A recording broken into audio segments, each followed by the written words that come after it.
The silk of my wedding dress whispered against my skin, cool and smooth like water.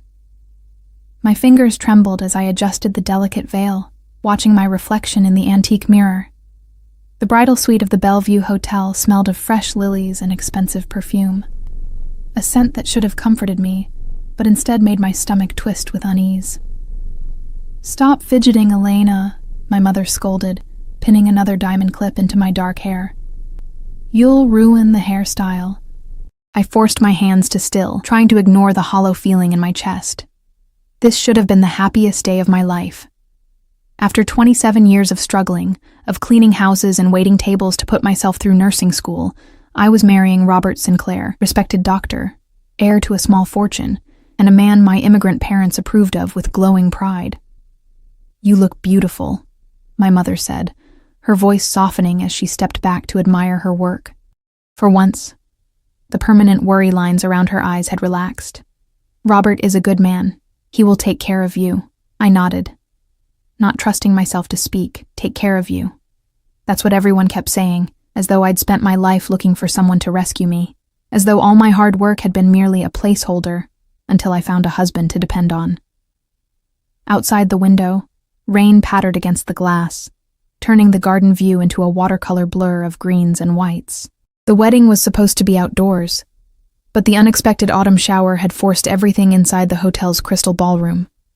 Another thing beyond my control. "I'll go check on the flowers," my mother said, patting my shoulder before leaving the room. Alone, I finally exhaled, my shoulders slumping beneath the weight of lace and expectations. The woman in the mirror looked like a stranger, someone polished and perfect, with eyes that held no joy. I thought of Robert, probably joking with his groomsmen downstairs, confident and unbothered. Robert, who never raised his voice or asked for too much, who said he loved my determination, but subtly suggested I might want to scale back my night shifts once we were married. Robert, who had proposed with his mother's ring in front of both our families at Christmas dinner. A soft knock interrupted my thoughts. "Come in," I called, expecting my bridesmaid Sophia. Instead, the door opened to reveal a young man I'd never seen before, dressed impeccably in a charcoal suit that screamed money. He wasn't part of the wedding party. "I'm sorry, but this is the bridal suite," I said, frowning. "I think you have the wrong room." His eyes darted nervously around the space, never quite meeting mine. "Miss Russo, I have a message for you." He extended an envelope of heavy cream paper, unmarked except for my name written in elegant black script. "From who?" I asked, not reaching for it. It's better if you just read it." There was something in his voice, a tremor of fear, that made my skin prickle. Before I could question him further, he placed the envelope on the vanity and backed away quickly, disappearing through the door like a shadow fleeing sunlight. I stared at the envelope, my heart accelerating. Part of me wanted to ignore it, to pretend it had never arrived, but curiosity, always my weakness, won out. I broke the unmarked wax seal and unfolded a single sheet of heavy paper. "The man you're about to marry is not who you think he is. Room 823. Come alone if you want the truth." My hands began to shake again, but for entirely different reasons. I read the message 3 times, trying to make sense of it. A prank? A jealous colleague of Robert's? Or something worse? I glanced at the clock. 45 minutes until the ceremony. I should call Robert or tell someone about the note. That would be the sensible thing to do. Instead, I found myself slipping on the hotel robe over my wedding dress, tucking the voluminous skirt awkwardly around my legs. I grabbed the room key and stepped into the hallway, looking both ways before hurrying toward the elevator. The logical part of my brain screamed that this was madness, but a deeper instinct pushed me forward. The 8th floor was silent, the plush carpet muffling my footsteps as I searched for room 823. When I found it, I hesitated, my hand hovering over the door. Whatever waited on the other side would change everything. I felt it with certainty that defied explanation. Before I could knock, the door opened. Time seemed to slow as I took in the man standing before me. He was tall, easily 6'3", with broad shoulders encased in a tailored black suit that made Robert's designer wear look cheap by comparison. Dark hair, styled perfectly, framed features that seemed carved from stone, high cheekbones, a strong jaw dusted with subtle stubble, and lips pressed into a firm line, but it was his eyes that froze the breath in my lungs. dark as midnight, watching me with an intensity that made me feel simultaneously seen and stripped bare. I knew him instantly, though we had never met. Everyone in Chicago knew Dante Salvatore. At least they knew the rumors. Legitimate businessman on paper, suspected head of the city's most dangerous crime family in reality. His name was whispered in news reports about disappeared witnesses and bloody feuds. His face occasionally glimpsed in society pages alongside politicians and industry titans who pretended not to know his true business. And now he was standing before me, on my wedding day, looking at me as though he had been waiting for this moment for a very long time. Behind him, I glimpsed a luxurious suite. On the coffee table lay what appeared to be photographs and documents, neatly arranged. A man stood by the window, clearly security, his jacket bulging slightly where a weapon would be holstered. "Miss Russo," Dante said, his voice deeper than I expected, smooth like aged whiskey. "Thank you for coming." I found my voice, though it emerged as barely more than a whisper. "How do you know my name?" Something flickered in his eyes. Amusement? "I make it my business to know many things." He stepped aside, gesturing into the room. "Please, come in. You're looking for answers, I believe." Every instinct screamed danger, yet I couldn't make myself turn away. "I'm getting married in 40 minutes. His expression didn't change, but something hardened in his gaze. "Are you certain about that?" Without waiting for my response, he turned and walked toward the arranged documents, expecting me to follow. The arrogance of it should have angered me. Instead, I found myself stepping over the threshold, the door closing behind me with a soft click that sounded unnervingly final. "Your fiancé," he said, picking up what appeared to be a photograph, "has been living a double life." He held out the picture, and after a moment's hesitation, I took it. It showed Robert outside an unfamiliar apartment building, his arm around a woman I'd never seen before. They were both laughing. "That was taken 3 days ago," Dante said quietly. "His nurse at the clinic. They've been involved for nearly a year." I stared at the image, feeling strangely numb. "This could be innocent," I said, though I didn't believe it myself. The way Robert was looking at her was never how he looked at me. "Perhaps," Dante conceded, though his tone suggested otherwise. He handed me another photograph, this one showing Robert entering a hotel, not this one, with the same woman. "This is from last night. Your rehearsal dinner ended at 9. He was with her by 11. The numbness began to crack, pain seeping through the fissures. "Why?" I whispered, not to Dante but to myself. "Why show me this? Why do you care?" He studied me for a long moment, his dark eyes unreadable. "Robert Sinclair borrowed money from people who work for me, a significant amount. He's been unable to repay it." I blinked in confusion. "That's impossible. His family has money." "Had money," Dante corrected. "They lost most of it years ago. The house, the cars, the lifestyle. It's all maintained through debt and appearances." My mind raced, pieces falling into place. Robert's insistence on a prenuptial agreement to protect my interests, his vague answers about finances, his reluctance to let me see the household accounts after we married. "He's marrying you for your potential inheritance," Dante continued, his voice matter of fact. "Your grandmother's property in Italy. The one she left to you, to be received upon your marriage." The shock must have shown on my face, because something that might have been sympathy flickered across Dante's features. "How could you possibly know about that?" I whispered. "It was a family secret. My grandmother's small but valuable vineyard property in Tuscany, left specifically to me with the stipulation that I would inherit upon marriage, a traditional condition from an old-fashioned woman. As I said, I make it my business to know things." He moved closer, his scent enveloping me, expensive cologne with notes of cedar and something darker, more primal. "Sinclair intended to sell it immediately to cover his debts. You would never have seen a cent."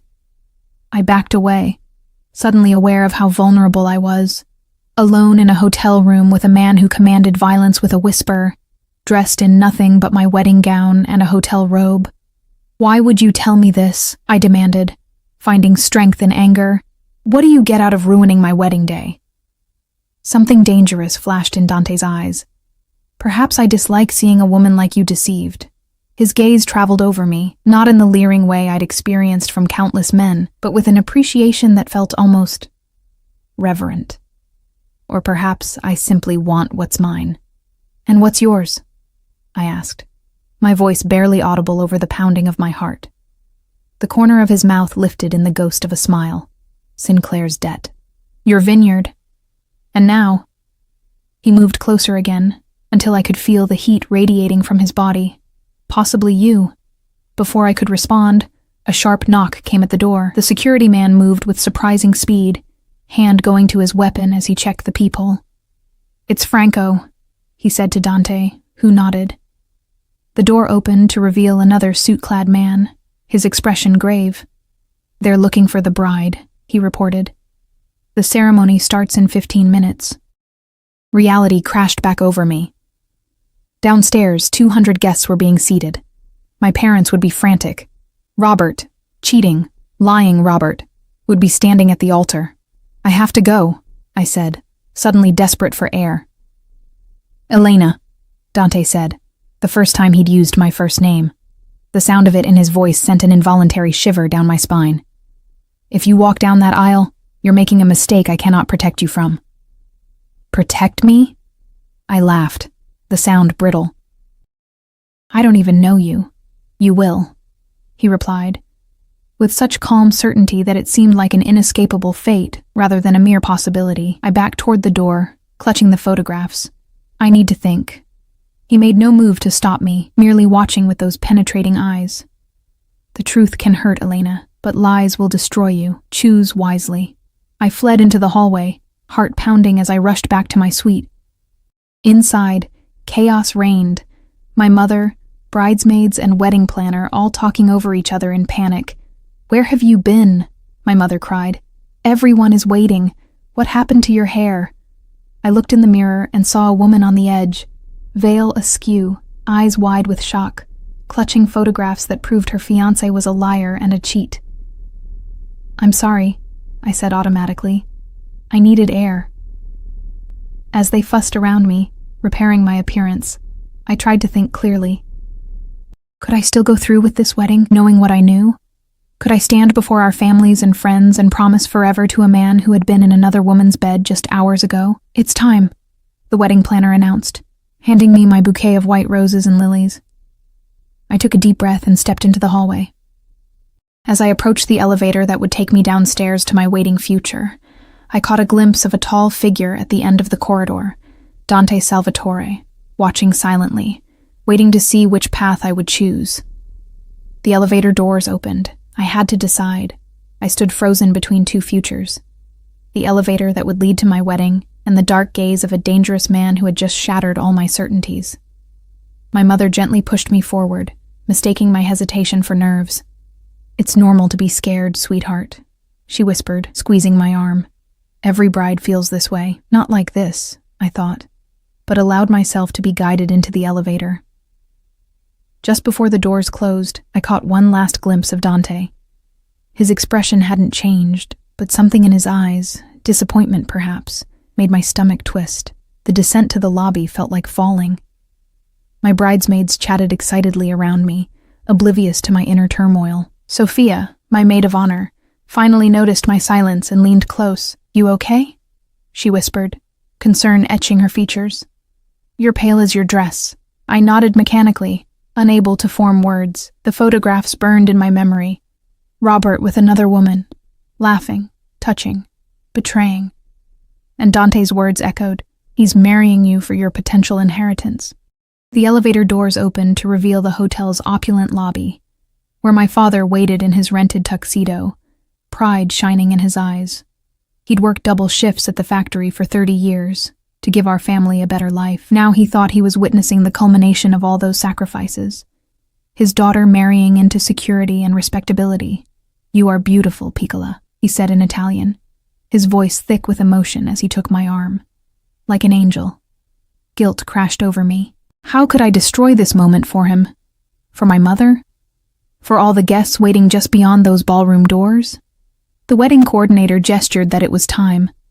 The music began, Wagner's traditional wedding march that Robert's mother had insisted upon.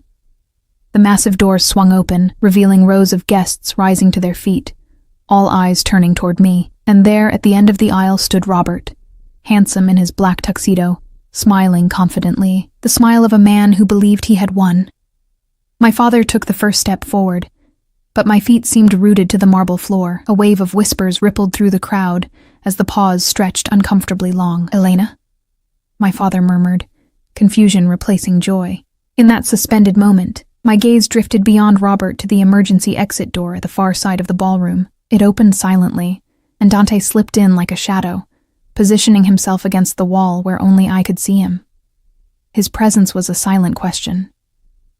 I looked back at Robert, who now showed the first flickers of uncertainty. Our eyes met across the distance, and in that moment, I knew. He didn't love me. Perhaps he never had. "I can't," I whispered to my father, my voice breaking. "I'm sorry, Papa. I can't marry him." Gasps erupted from the crowd. My father's face contorted with shock, but I was already pulling away, gathering the voluminous skirt of my dress in trembling hands. "Elena!" Robert called out, starting down the aisle toward me. "What are you doing?" I backed away, shaking my head. "You know what you did," I said, loud enough for the front rows to hear. "It's over, Robert." Before anyone could stop me, I turned and ran, not toward the lobby but to a side door I'd noticed during the rehearsal, one that led to the service corridors. Behind me, chaos erupted. I heard Robert calling my name, my mother's cry of distress, the rising murmur of scandalized guests. The service hallway was blessedly empty. I kicked off my heels, the cold tile shocking against my bare feet as I ran blindly, turning corners until I found a service elevator. I punched the button repeatedly, desperate to escape before anyone found me. Just as the doors began to close, a hand shot through the gap. Large, masculine, wearing an expensive watch. The doors slid back open to reveal Dante, his expression unreadable as he stepped inside. My heart hammered against my ribs. "Are you following me?" "Yes." No apology. No explanation. Just simple truth. The elevator began to rise, taking us away from the disaster I'd left below. In the confined space, his presence seemed overwhelming. The subtle scent of his cologne, the quiet power that radiated from him, the heat of his body so close to mine. "Did you know I would run?" I asked, my voice steadier than I felt. He studied me for a long moment. "I hoped you would make the right choice." "For whom?" "You?" Anger flashed through my confusion. "You just destroyed my life to collect a debt." His jaw tightened almost imperceptibly. "I saved you from a marriage built on lies." The destruction was already there. I merely revealed it. Before I could respond, the elevator stopped on the 8th floor, the same floor as his suite. The doors opened, but neither of us moved. "You have a choice, Elena," Dante said quietly. "You can return downstairs and salvage what's left of your wedding. Sinclair will spin a story, cold feet perhaps, or a brief misunderstanding. People will talk, but eventually they'll forget. Or," I whispered, "or you can come with me." "With you," I repeated, incredulous. "A man I met 30 minutes ago, a criminal." Something dangerous flashed in his eyes. "Be careful with accusations. It's not an accusation if it's true," I said, surprising myself with my boldness. Unexpectedly, the corner of his mouth lifted in what might have been admiration. "Few people speak to me that way. I'm not most people." "No," he agreed softly. "You're not." He held out his hand, palm up. An invitation, not a demand. "Let me help you, Elena." I stared at his outstretched hand. "Why would you help me?" "Perhaps I have my reasons," he said, his dark eyes revealing nothing. The elevator doors began to close, but he stopped them with a swift movement. "They'll be searching the hotel for you soon. Your decision needs to be made now."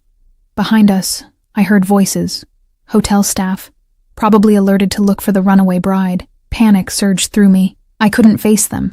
Couldn't face Robert or my parents or the pitying stares of 200 guests. Before I could second-guess myself, I placed my hand in Dante's. His fingers closed around mine, warm and strong, and he led me quickly down the hallway, not toward his suite, but to another service exit. "My things," I protested weakly. "My clothes, my phone." "Can be replaced," he finished. Nothing in that room is worth returning for. He pushed open the door to reveal a concrete stairwell.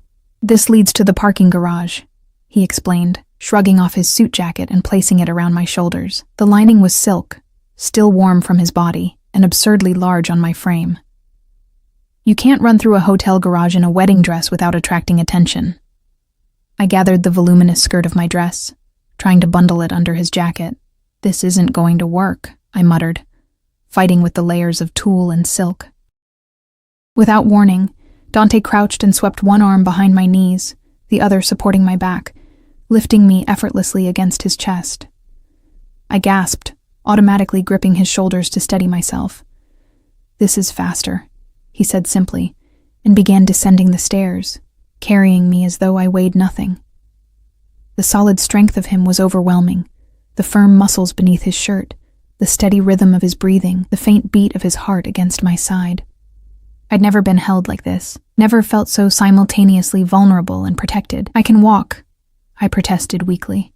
"Yes," he agreed, not slowing, but not quickly enough.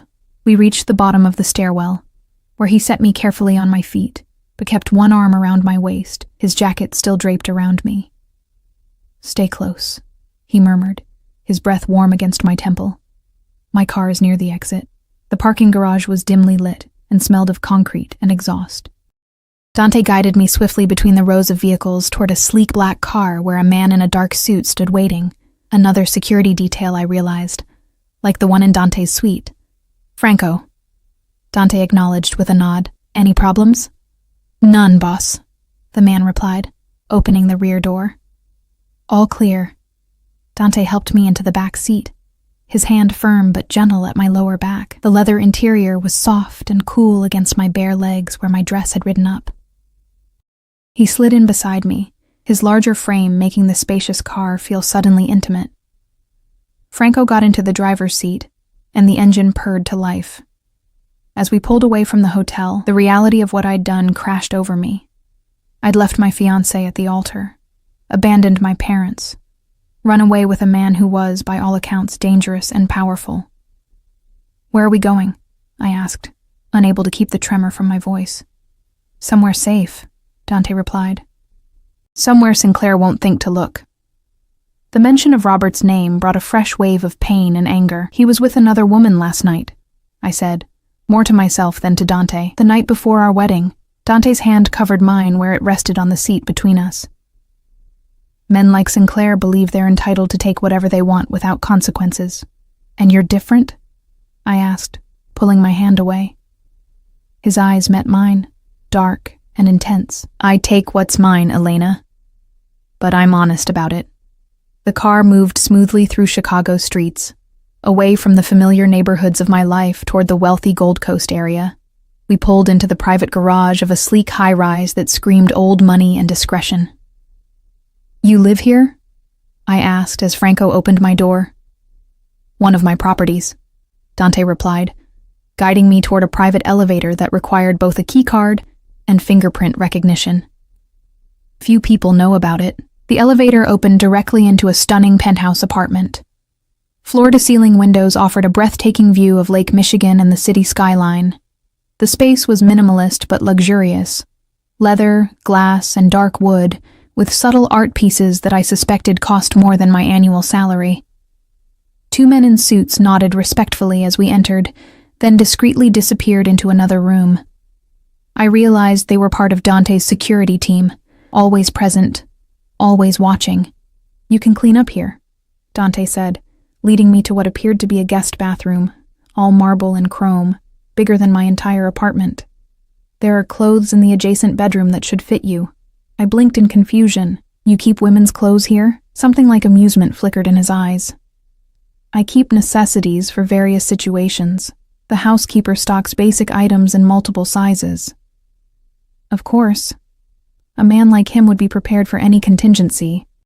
"Why am I here?" I asked suddenly, needing to understand. "Why did you show me those photographs? What do you really want from me?" Dante regarded me for a long moment, his expression unreadable. "Get cleaned up, then we'll talk." He left me alone, closing the door quietly behind him. I stared at my reflection in the massive mirror. A stranger in a ruined wedding dress, makeup smudged, hair falling from its elaborate style. A woman who had just blown up her entire life, based on the word of a man she didn't know. I unzipped my dress with shaking hands, letting it pool at my feet like a deflated dream. The shower was blissfully hot, washing away the hairspray and perfume and tears. I stood under the spray until my skin flushed pink, trying to gather my scattered thoughts. In the adjoining bedroom, I found neatly folded clothes on the bed. Simple black leggings, a soft gray sweater, and underwear with tags still attached. Everything fit perfectly, as though chosen specifically for me. The thought was both comforting and unsettling. I found Dante in the main living area, standing by the windows with a glass of amber liquid in his hand. He'd removed his tie and unbuttoned his collar, revealing a glimpse of tanned skin at his throat. He turned as I approached, his eyes taking in my appearance with that same intense focus. "Better?" he asked, setting his glass down on a side table. "Physically, yes," I said cautiously. "Emotionally, I'm still trying to process how I ended up here." He gestured to the sleek leather sofa. "Sit, please."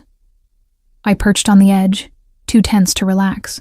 Dante didn't sit beside me, instead choosing a chair opposite, giving me space I hadn't expected. "You asked why I intervened in your wedding," he began, his voice calm and measured. "The simple answer is that Robert Sinclair owes me a significant amount of money. When I learned he planned to acquire your inheritance through marriage and disappear, I decided to act." "So this is about money," I said flatly. "Partly," he acknowledged. "But there's more." He leaned forward, his dark eyes holding mine. "Sinclair has been involved in some questionable business dealings, using hospital resources for illegal purposes, selling prescription medications, activities that could put innocent people, like you, in danger." My chest tightened.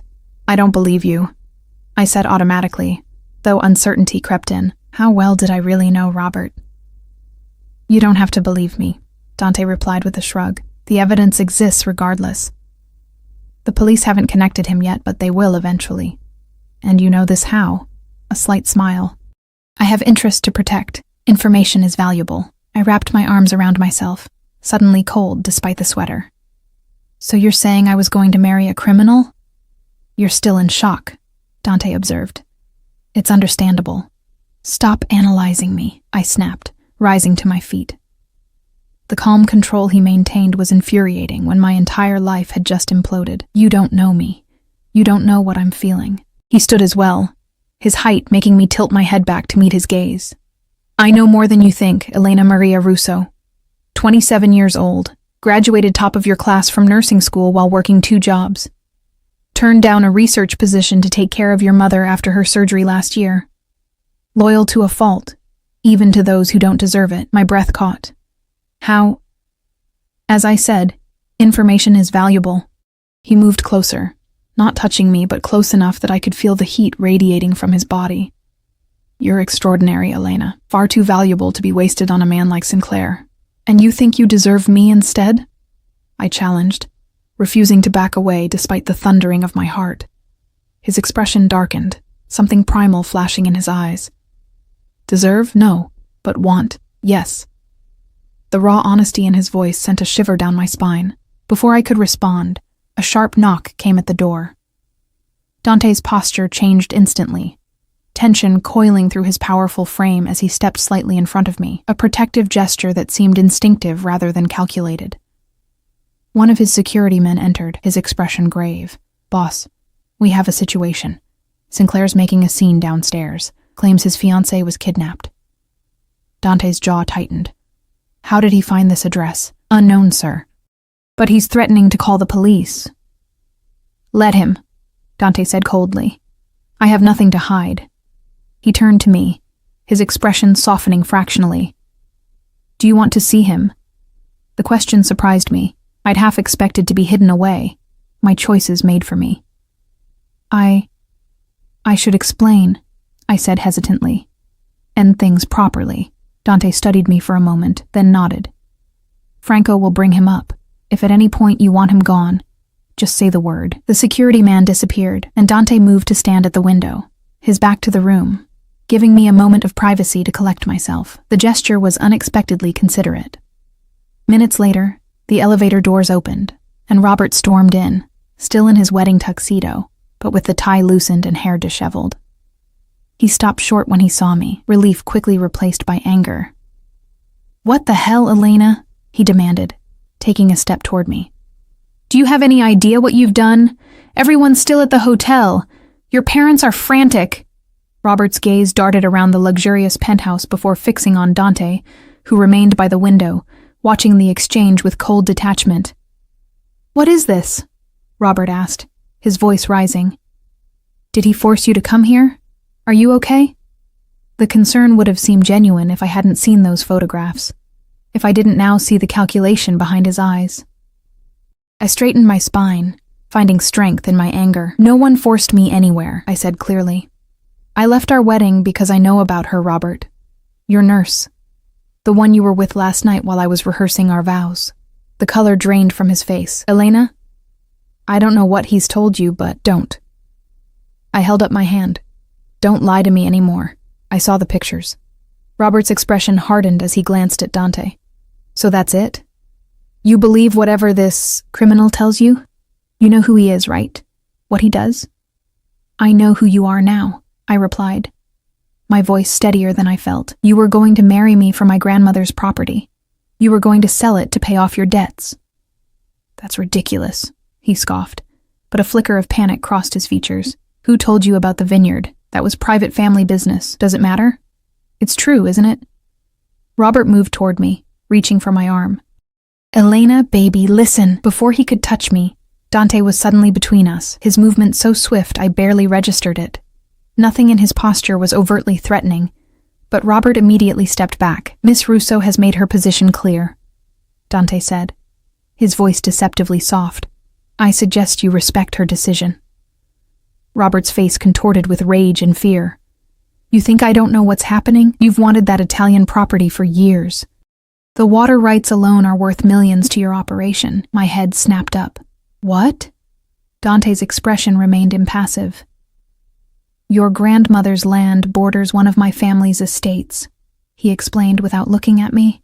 "It was her choice not to sell, despite numerous generous offers. So this is about the land," I said slowly, pieces falling into place. "That's why you saved me from my wedding." Something flickered across Dante's features. Frustration, perhaps. "That's part of it," he admitted.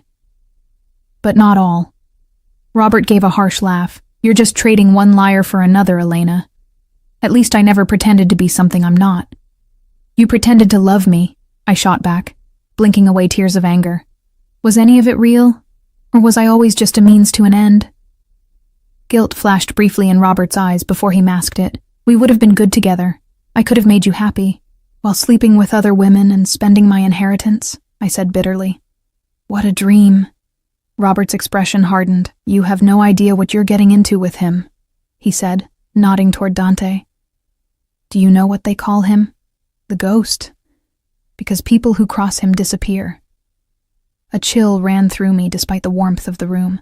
I glanced at Dante, who watched Robert with the cool assessment of a predator studying prey. "I think it's time for you to leave, Doctor." "Sinclair," Dante said, his tone leaving no room for argument. "Franco will escort you out." As if summoned, the security man appeared at the elevator. Robert hesitated, then turned to me. "Elena, please, come with me now. We can still fix this. Your parents will understand eventually," I finished, though my heart ached at the thought of their disappointment. "It's over, Robert." For a moment, I thought he might argue further, but something in my expression, or perhaps in Dante's, made him reconsider. He straightened his shoulders, attempting to salvage his dignity. "When you realize what a mistake you've made, don't come back to me," he said coldly. "You're throwing away everything for what? A man who sees you as nothing but a transaction?" His words hit their mark, but I kept my expression neutral until he disappeared into the elevator. Only when the doors closed did I allow my shoulders to slump, exhaustion crashing over me. "He's right about one thing," I said quietly. "I have no idea what I'm getting into." Dante turned to me, his dark eyes searching my face. Are you afraid of me, Elena? The question surprised me. I considered lying, but something told me he would know. Yes, I admitted, but I'm more afraid of what my life would have been if I'd married him. He nodded, seeming to appreciate my honesty. You're safe here.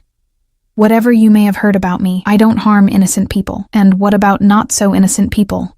I asked, unable to stop myself. A ghost of a smile touched his lips. Everyone makes their own choices. Some choices have consequences. I shivered at the implication. What happens now? Now, he said, moving to a sleek intercom panel on the wall. You should eat something, then rest. Tomorrow we can discuss your options. My options, I repeated, suddenly overwhelmed by the reality of my situation. No home to return to, no fiancé, and parents who would be devastated by my actions. Do I have any that don't involve you? His expression tightened almost imperceptibly.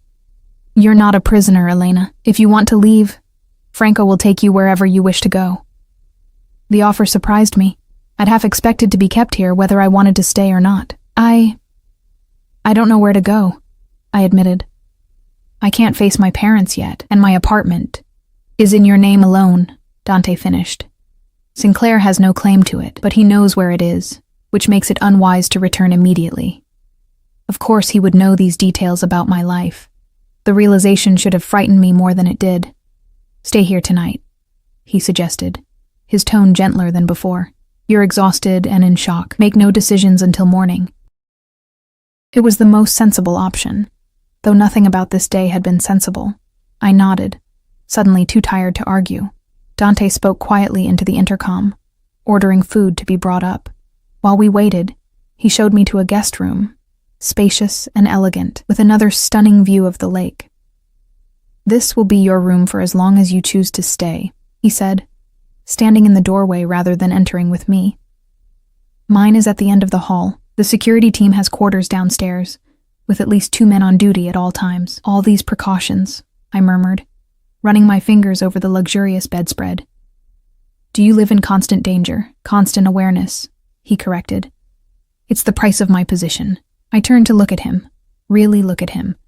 This dangerous, powerful man who had upended my life in the span of hours. Why me, Dante? Of all the women in Chicago, why involve yourself in my life? Something shifted in his expression. A brief vulnerability quickly masked. I've been watching you for some time, Elena. When I discovered Sinclair's plans, I couldn't allow it. Watching me? I repeated, unease prickling along my skin. That's disturbing. Perhaps, he acknowledged, but necessary. You're connected to something important to me. The land, I said flatly. His jaw tightened. Yes, initially. And now? I challenged. Before he could answer, a discreet knock announced the arrival of food. Dante stepped back, giving me space. Rest, eat. We'll talk more tomorrow. He left me alone with a tray of simple but elegant food, pasta with a light sauce, fresh bread, a small salad, and a glass of red wine. Despite everything, my stomach growled at the smell. I hadn't eaten since early morning, too nervous about the wedding to manage more than a few bites of toast. As I ate, I tried to make sense of the day's events. In less than 12 hours, I'd gone from bride to runaway to... what? Guest? Asset? Prisoner in a gilded cage? Dante claimed I was free to leave, but where would I go? After eating, I showered again, letting hot water wash away the last traces of my wedding day. The bathroom was stocked with expensive toiletries, shampoo that smelled of jasmine, lotion infused with subtle vanilla. In the closet, I found silk pajamas that fit perfectly, making me wonder again about Dante's preparation for contingencies. The bed was obscenely comfortable, the sheets softer than any I'd ever felt. Despite my churning thoughts, exhaustion pulled me under almost immediately. I dreamed of dark eyes watching me, of running through endless hotel corridors in a wedding dress that grew heavier with each step, of my grandmother's weathered hands pressing a key into my palm, whispering in Italian, "This is your legacy, little one. Guard it well." I woke to sunlight streaming through windows I'd forgotten to cover, and the disorienting sensation of unfamiliar surroundings. For a moment, I thought I was in the bridal suite, that my wedding day was just beginning. Then reality crashed over me.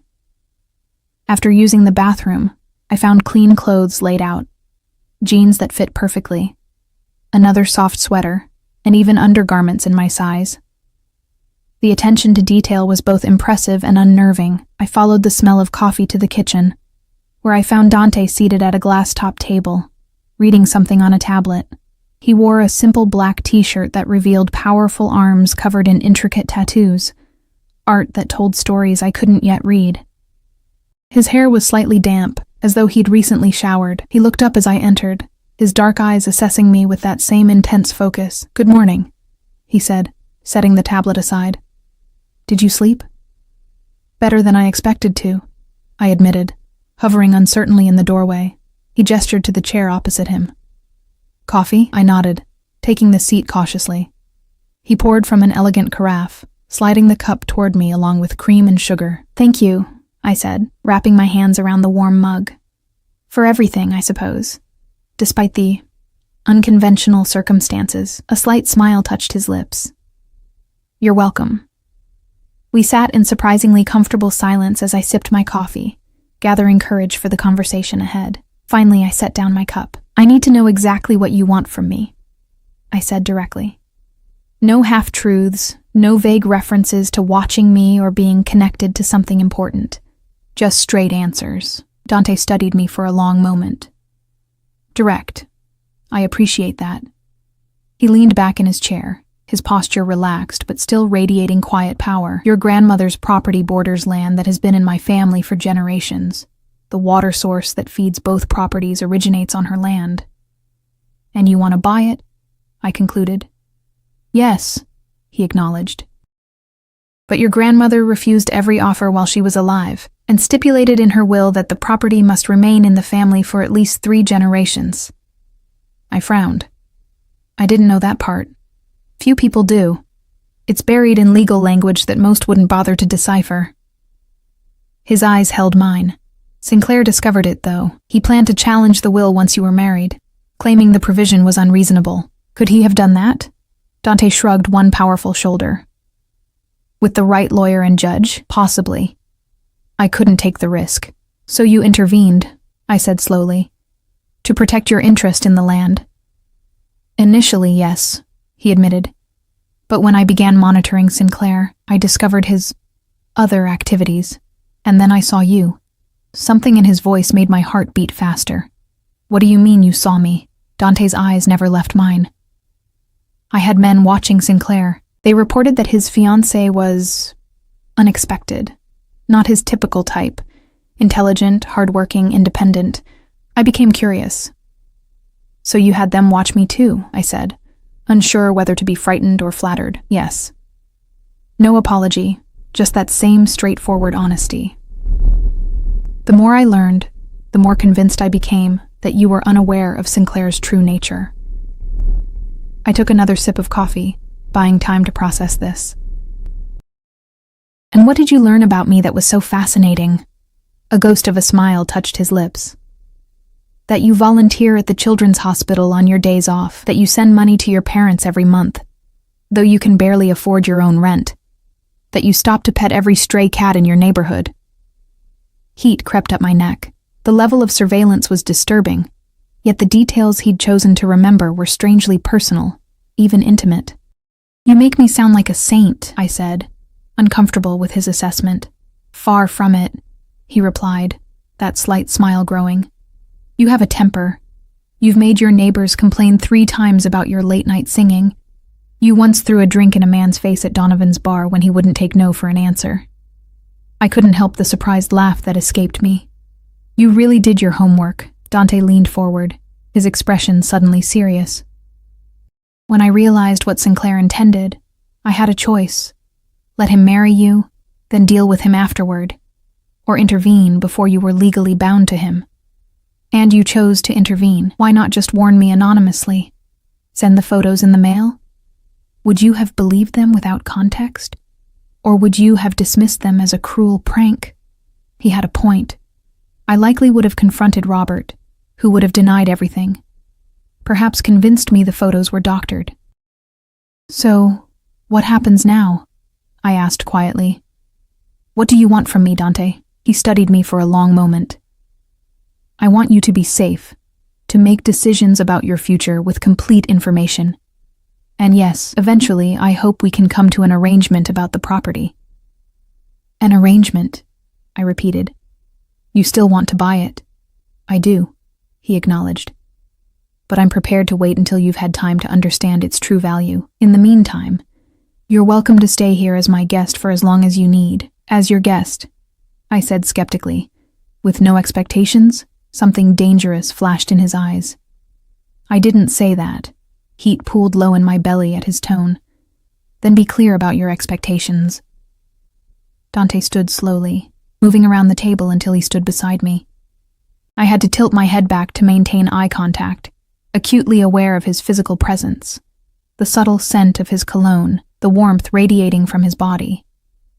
"I want to know you, Elena," he said, his voice deep and quiet. "Not just the facts my men could gather, but the woman beneath the surface. And I want you to know me, not the rumors or the reputation, but the man." His honesty was disarming, and if I decide I don't like what I find, then you're free to walk away. I'll ensure you have the resources to start fresh wherever you choose. It sounded too good to be true. "Why would you do that for me?" Dante reached out slowly, giving me time to pull away, and brushed a strand of hair behind my ear. The casual touch sent electricity racing down my spine. "Because you deserve better than what life has offered you so far," he said simply. Before I could respond, his phone vibrated. He checked it, his expression hardening instantly. "I have business to attend to," he said, his voice taking on that commanding edge I'd glimpsed yesterday. "Franco will stay with you. If you need anything, he can arrange it." "Am I allowed to leave?" I asked, testing the boundaries of this strange arrangement. "Allowed? Yes. Advised? Not yet." His expression softened fractionally. "Sinclair is unpredictable right now. Give it a few days for things to settle." After Dante left, I explored the penthouse, finding a stunning library filled with leather-bound classics, a state-of-the-art gym, and a rooftop garden with breathtaking views of the city. Franco kept a discreet distance, visible but never intrusive. I spent hours in the library, losing myself in books to avoid thinking about my parents, about the wedding guests, about the mess I'd left behind. When darkness fell, I found myself on the rooftop garden, wrapped in a cashmere throw I'd found in the living room, watching the city lights flicker to life. "It's beautiful, isn't it?" I startled at Dante's voice. He stood in the doorway, his powerful frame silhouetted against the interior light. He'd changed into another immaculately tailored suit, his presence commanding even in the growing darkness. "Yes," I agreed, turning back to the view. "It makes everything else seem small somehow." He moved to stand beside me at the railing, close, but not touching. "My father used to bring me up to rooftops like this. He said it was important to see the city from above, to understand what you're protecting." "Is that what you do? Protect the city?" He gave a soft laugh, the sound surprisingly warm. "Parts of it. In my own way." We stood in companionable silence for a while, watching the lights. Finally, I gathered my courage to ask the question that had been haunting me all day. "My parents," I said quietly. "Do you know?" "They're worried," he replied, understanding immediately. "But safe. Sinclair tried to convince them you were taken against your will, but the hotel security footage clearly shows you leaving voluntarily." Relief washed over me. "I should call them." "You can," Dante said, "but be aware that Sinclair may be monitoring their phones." The thought hadn't occurred to me. Would he really go that far? "He lost a valuable asset when you left," Dante said matter-of-factly. "Men like him don't accept such losses easily." I wrapped the throw tighter around my shoulders, suddenly chilled despite the mild evening. I never saw it, how calculating he was. I thought he loved me. "Love is the easiest mask to wear," Dante said softly. "We see what we want to see in others, until they show us who they truly are." Something in his tone made me turn to look at him. In the dim light, his expression was unguarded, revealing a fleeting glimpse of old pain. "And who are you truly, Dante Salvatore?" I asked. His eyes met mine, dark and intense. A man who takes what he wants, a man who protects what's his, a man who never makes the same mistake twice. "That's not an answer," I said, bold in the darkness. "That's a warning label." Unexpectedly, he laughed, a genuine sound that transformed his features, revealing a dimple in his left cheek I hadn't noticed before. Perhaps it's both. He stepped closer, his heat enveloping me even before his fingers brushed my cheek. I've wanted to do this since I first saw you, he murmured, his gaze dropping to my lips. I should have pulled away, should have remembered that less than 48 hours ago, I'd been preparing to marry another man. Instead, I found myself leaning into his touch, drawn by a magnetic pull I couldn't explain. His lips met mine with surprising gentleness, a question rather than a demand. For a heartbeat, I remained frozen, overwhelmed by the intimacy of the moment. Then something sparked inside me, a hunger I'd never felt before, and I pressed closer, my hands finding the solid wall of his chest. Dante made a low sound in his throat, his arms circling my waist to pull me against him. What had started as gentle exploration quickly transformed into something deeper, more primal. His kiss was possessive yet giving, his experience evident in the way he coaxed responses I didn't know I was capable of. When we finally broke apart, both breathing heavily, I felt dizzy with want and confusion. I shouldn't have done that, I whispered, though I made no move to step away from his embrace. Regrets already? He asked, his voice rougher than usual. Not regret, just, it's too fast. Everything is happening too fast. His thumb traced the outline of my lower lip, his touch feather-light, yet sending sparks through my entire body. We have time, cara mia. All the time you need. The endearment in Italian, so casually spoken, made my heart skip. My grandmother had called me that, my dear one. I should go inside, I said reluctantly. It's getting cold. Dante nodded, releasing me, but keeping a hand at the small of my back as he guided me toward the door. The gesture was protective, possessive in a way that should have bothered me, but instead made me feel oddly secure. Inside, a dinner had been laid out on the dining table, simple Italian food that reminded me of my grandmother's cooking. Dante held my chair, an old-world courtesy that seemed natural rather than affected. Over dinner, he surprised me by asking about my nursing career, showing genuine interest in my work at the hospital. I found myself relaxing, sharing stories about difficult patients and rewarding moments that I'd never told Robert, who had always subtly dismissed my work as less important than his. You should call the hospital tomorrow, Dante suggested as we finished eating. They'll be wondering where you are. The reminder of the life I'd left behind sobered me. What do I tell them? That I left my fiancé at the altar and ran off with... I trailed off, unsure how to define what Dante was to me. The truth, to an extent, he said pragmatically. That your engagement ended abruptly, and you needed time away. Your supervisor, Dr. Patel, correct? She'll understand. Again, his knowledge of my life was both impressive and unsettling. Yes, she would. She never liked Robert much anyway. A slight smile.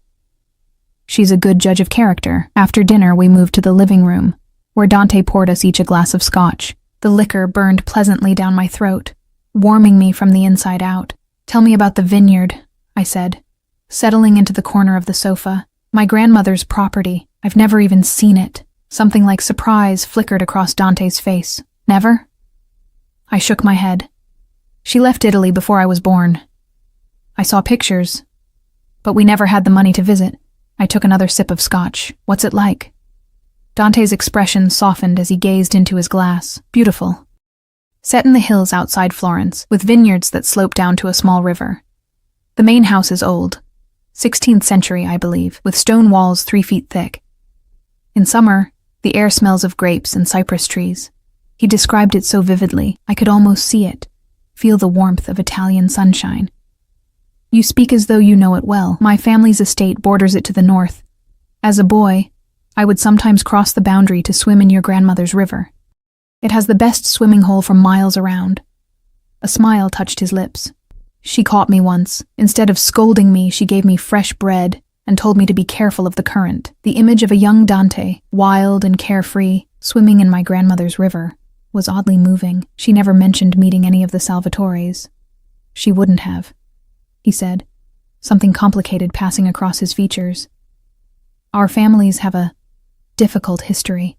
What kind of history? He hesitated, seeming to choose his words carefully. Your grandmother's husband, your grandfather, and my grandfather were business rivals. Their competition became personal over the years. I sensed there was more to the story, but Dante's expression had closed off, making it clear he wouldn't elaborate further tonight. Is that why she refused to sell to your family? I asked instead. Partly, he acknowledged. But I think it was more than that. The land had been in her family for generations. Some things can't be valued in money alone. His understanding surprised me. I'd expected a businessman's perspective, focused solely on financial worth. Yet you still want to buy it, I pointed out. His dark eyes met mine over the rim of his glass. What I want, Elena, is for that land to be properly cared for, its legacy preserved. Whether that happens through purchase or other arrangements is negotiable. Other arrangements, I repeated, raising an eyebrow. That sounds suspiciously vague. A slow smile spread across his face, transforming his features from intimidating to devastatingly handsome. I'm open to creative solutions. The way he said it, with that intense gaze never leaving mine, made it clear he wasn't just talking about the property anymore. Heat bloomed in my cheeks, and I took another sip of scotch to hide my reaction.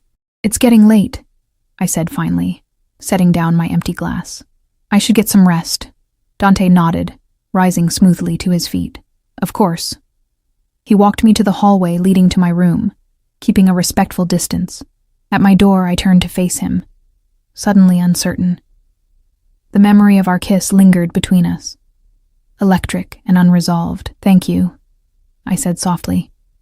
For dinner. For telling me about the vineyard. Sleep well, Elena, he replied, his voice a low rumble that seemed to vibrate through me. He didn't try to kiss me again, didn't push for more than I was ready to give. Instead, he simply reached for my hand, lifting it to his lips in a gesture that was both old-fashioned and deeply intimate.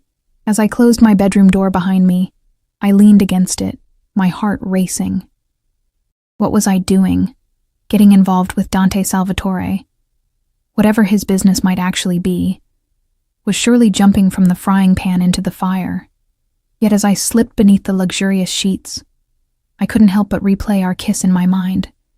The feel of his strong arms around me, the passion carefully controlled beneath his composed exterior. For the first time since I'd fled my wedding, I fell asleep without anxiety clutching at my chest, dreaming instead of Italian vineyards and dark eyes that saw through to my soul. Morning came with soft sunlight filtering through the blinds and the distant sound of male voices in the penthouse.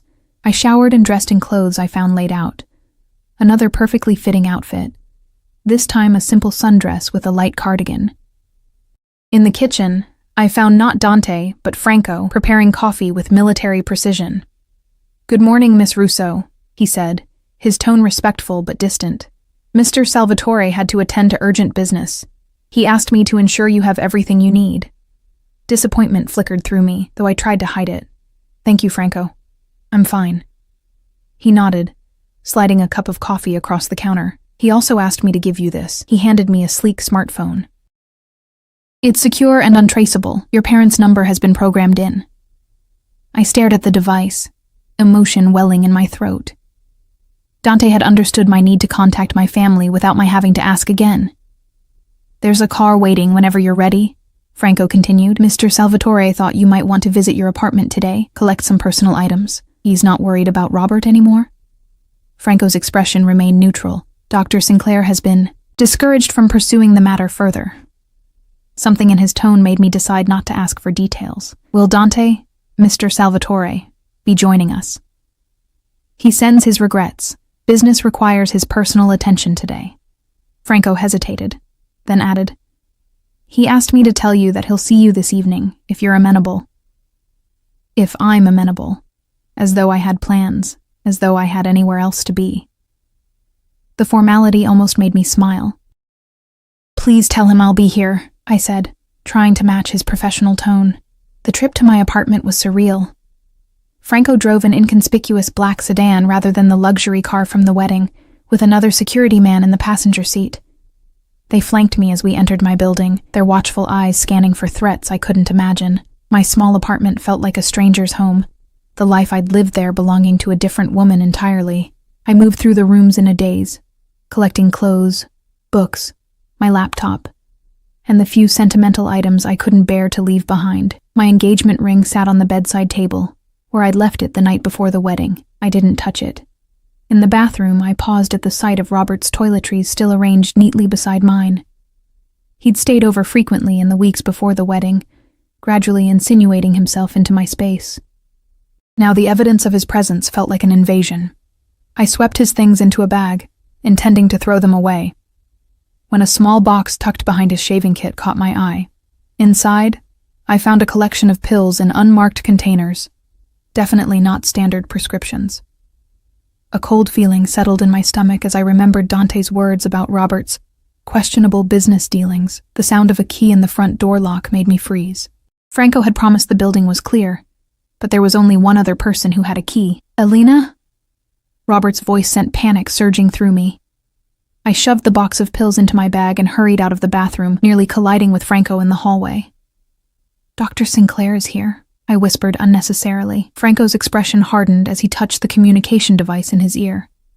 Stay behind me, he ordered quietly, moving toward the living room. I followed, heart hammering, to find Robert standing in my doorway, Franco's partner blocking his entry with one hand casually resting inside his jacket where a weapon would be. What is this? Robert demanded, his face flushed with anger. Armed guards? Has Salvatore really convinced you you're in danger from me? You should leave, Dr. Sinclair, Franco said, his voice deceptively calm. Miss Russo doesn't wish to speak with you. This is ridiculous, Robert sputtered, his gaze finding mine over Franco's shoulder. Elena, we need to talk. Alone. Whatever he's told you about me. Is it true? I interrupted, stepping forward despite Franco's attempt to keep me behind him. Are you involved in selling prescription medications illegally? The color drained from Robert's face. What? No. That's absurd. But I saw the truth in the way his eyes darted away, in the nervous adjustment of his tie. I found the pills, Robert, in your kit. Those are samples, he said quickly. For patients. Without labels, without documentation? I shook my head, disappointment and disgust washing over me. Just go. I have nothing to say to you. You don't understand, he said, desperation creeping into his voice. I needed the money. The debts. They were going to take everything, but I had it under control. After the wedding, after selling that worthless piece of land. Worthless? I repeated. You were willing to marry me for something worthless? Robert seemed to realize his mistake too late. That's not what I meant.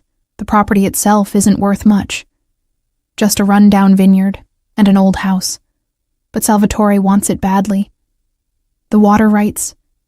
That's enough, Dr. Sinclair, Franco interrupted, his tone brooking no argument. Miss Russo has asked you to leave. For a moment, I thought Robert might try to push past them. Then his shoulders slumped in defeat. You've made a terrible mistake, Elena, he said, his voice cold. When you figure that out, don't come crawling back. After he left, I sat heavily on my sofa, shaking with delayed reaction. I want to go back to the penthouse, I said to Franco. Please. The rest of the day passed in a blur. I unpacked my meager belongings in the guest room. No, my room now, at least temporarily. I called the hospital and explained that I needed personal leave, deliberately vague about the circumstances. Dr. Patel was understanding, as Dante had predicted. I tried calling my parents, but there was no answer. I left a message, assuring them I was safe and would explain everything soon. As evening approached, I grew increasingly restless, checking the time, listening for the elevator. When it finally arrived, just after 8, I found myself smoothing my hair and straightening the sundress I'd worn all day. Dante stepped into the penthouse like a force of nature, his presence immediately filling the space. He'd removed his suit jacket, his crisp white shirt rolled up at the sleeves to reveal powerful forearms and the edges of those intriguing tattoos. He looked tired, but alert, his dark eyes finding mine immediately. Elena, he said, my name like a caress in his deep voice. Franco told me what happened at your apartment. Are you all right? The genuine concern in his tone loosened something in my chest. Yes. It was unpleasant but clarifying.